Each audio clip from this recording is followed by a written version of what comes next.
Quand nous regardons la crèche, nous voyons des personnages qui mènent une vie extrêmement simple, comme celle d'un petit enfant. Un petit enfant, que fait-il? Je crois qu'un bon nombre d'heures par jour, il dort.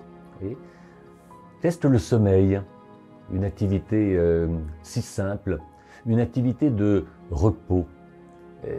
C'est une grande richesse pour tout le monde.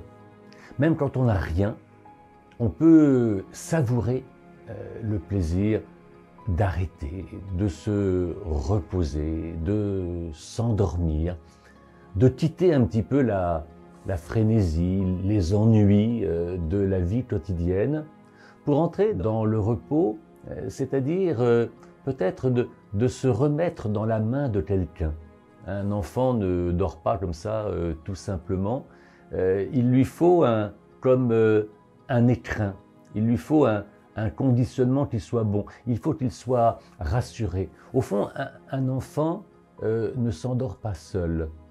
Et il nous rappelle que la véritable richesse, c'est pas d'avoir un lit très confortable, c'est de pouvoir s'endormir en sachant que quelqu'un veille sur notre sommeil.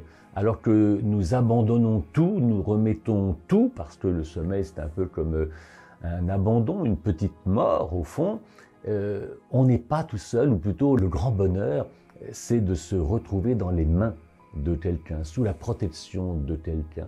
Et la véritable richesse, ce ne sont pas les choses matérielles, c'est d'abord une juste et bonne relation avec quelqu'un. Et la manière de s'endormir pour chacun d'entre nous est peut-être comme une sorte d'avertissement ou alors une bonne occasion de pouvoir vérifier si nos relations sont vraiment saines et si nous entretenons de justes et bonnes relations avec ceux avec qui il nous est donné de vivre. Il en est de même aussi pour le manger. Le mot crèche en français, en réalité dans l'Évangile, il désigne une mangeoire. Et, Jésus est raconté déposé 3 fois dans l'Évangile selon saint Luc dans une mangeoire, parce que Jésus, dès qu'il est là, il est mis sur un tas de blé, si j'ose dire.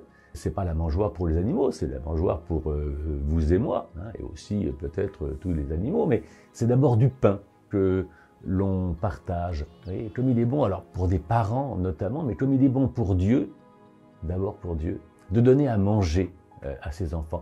Combien il est bon de partager le pain, de partager un bon repas, de partager une bonne cuisine avec quelqu'un. Si nous oublions la grandeur, aussi bien du manger ensemble que du dormir en se remettant dans les mains de quelqu'un, nous perdrions, je crois, le trésor des vraies richesses qui nous sont révélées dans la simplicité de la crèche.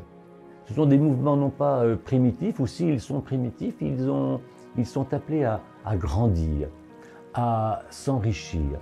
Oui, le Seigneur, dans sa pauvreté, veut nous rendre riches, et entrer dans la crèche, c'est apprendre à recevoir toutes ces richesses et à les partager.